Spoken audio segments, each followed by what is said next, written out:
At dahil sobrang nakakabanas talaga sa panahon ngayon, kaya eto, talagang nagpakabit pa talaga kami ng aircon guys, kahit alam kong malapit na ang tag-ulan. Kasi talagang hindi nakakayanin, na parang padora at umaatake na ang hika. So ito nga guys, ating i-flex kung paano tayo makakatipid sa kuryente, kung ano ba talagang ibig sabihin ng inverter. Good morning po. Hello mga followers, sabi mo kuya, mga subscriber. Ito po sila kuya, tatlo po silang magkakabit guys. Hindi pala ganun kadali ang magkabit ng split type aircon. Ayan. So yung tatak na binili ko guys ay Astron kasi ito yung pinakamura. At ang sabi naman daw nila ay matibay, kaya try natin. Ayan. Hindi pala pwede na isa lang ang magkabit. Dapat pala talaga ay tatlo. Ganyan. Sobrang init kaya hindi na naawat si Rampador ang inanong pakabit ng aircon. Magkano lahat ang nagastos? Para may idea lang kayo na hindi ganun kadali ang magpakabit ng aircon, pero wala ka ng choice dahil sa tindi ng init ng panahon. Diba? O sige ha. Ayan, shout out sa mga kuya. Kailangan expert guys ang expert ang magkakabit.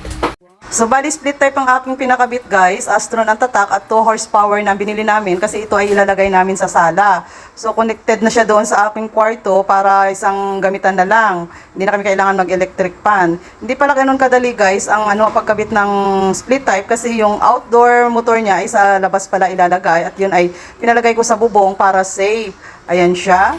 So kailangan talaga expert lang pwedeng maglagay kasi marami pala siyang mga butas-butas na na dadaanan yung mga tubo-tubo na ikinakabit nila. So 8.5 yung 8.5 yung bayad namin sa sa pagpakabit plus dahil sa bubong namin dinala yung nilagay yung motor kaya nag-special bracket pa kaming binayaran, bali 3,000. Tapos yung line wire niya na tinatawag na yan ay 1.5. So umabot din kami ng 13,000 guys sa pagpakabit. Kita niyo po yun, ma'am. Yung parang asterisk. Yun po yung logo ng cool.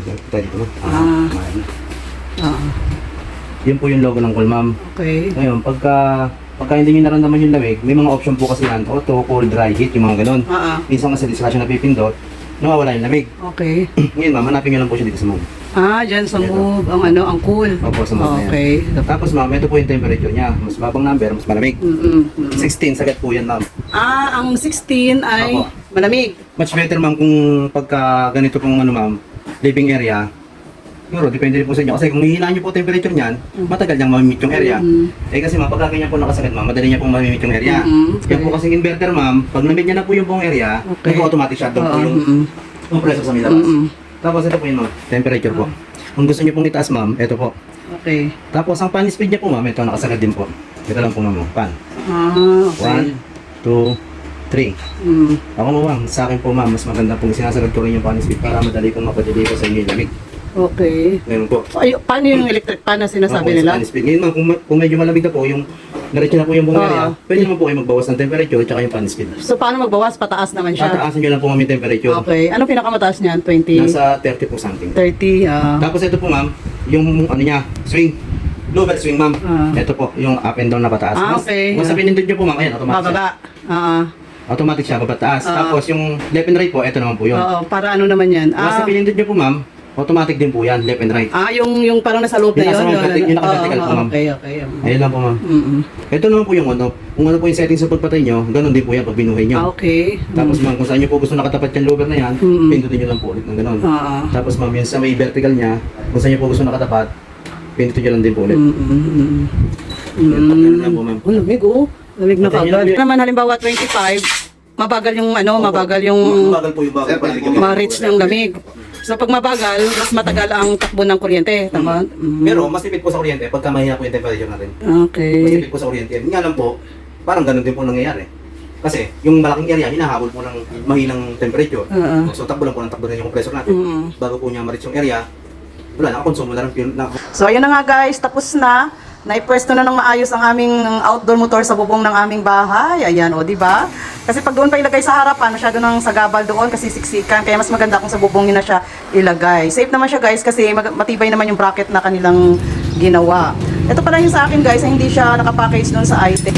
Kuya, pag ganyan bang masyado siyang open sa yung direct sa light siya, hindi siya malakas ba yan sa kuryente? Sa Malakas ba sa, ano ba yun? Sabi nila, kuryente nga ba yun?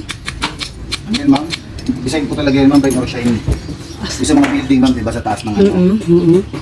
Pang outdoor talaga siya, ano? Yung ibang outdoor po na lalagay po sa mga maliliit kasi may paglalagyan na ano, pabor na paglalagyan. Ah, okay. Pero okay lang kung... Sa bubong, talagang pipes po yan. Okay. Rain or shine. Bali, 10 feet pa lang nagamit namin dyan, guys. Ayan. Kasi sa bubong, lusutan lang naman siya doon sa sala namin. Kaya maigsi lang talaga, sakto lang talaga yung free nilang fit para dyan sa outdoor motor. Oh, that's all for now, guys. Thank you for watching.